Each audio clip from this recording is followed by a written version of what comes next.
বাংলা শিশু সাহিত্যের এক উজ্জ্বল নক্ষত্র, ছন্দের জাদুকর ও ২১শে পদকপ্রাপ্ত প্রখ্যাত ছড়াকার সুকুমার বড়ুয়া আর নেই। ২ জানুয়ারি ভোর ৬টা ৫৫ চট্টগ্রামের রাউজান উপজেলার গহিরায় অবস্থিত জেএকে মেমোরিয়াল হাসপাতালে তিনি শেষ নিঃশ্বাস ত্যাগ করেন। মৃত্যুকালে তার বয়স হয়েছিল ৮৮ বছর।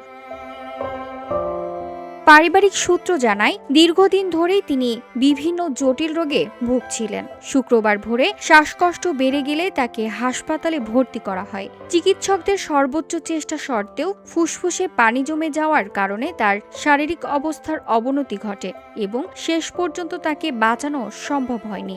২০০৬ সালে ব্রেইন স্ট্রোকের পর তার ডান পা অবশ হয়ে যায়। এরপর হৃদরোগ, উচ্চ রক্তচাপ ও ডায়াবেটিস সহ নানা শারীরিক জটিলতা তাকে কাবু করে রাখে।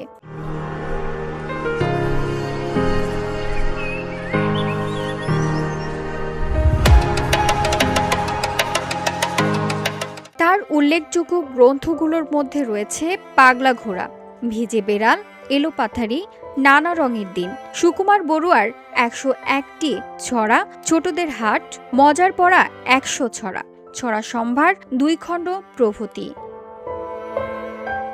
ভাষা ও সাহিত্য বিশেষ অবদানের স্বীকৃতিস্বরূপ ২০১৭ সালে তাকে ২১শে পদকে ভূষিত করা হয়। এছাড়া বাংলা একাডেমি সাহিত্য পুরস্কার সহ বহু সম্মাননায় তিনি ভূষিত হয়েছেন। তার প্রয়াত বাংলা শিশু সাহিত্য এক অভিভাবকতুল্য স্রষ্টাকে হারালো।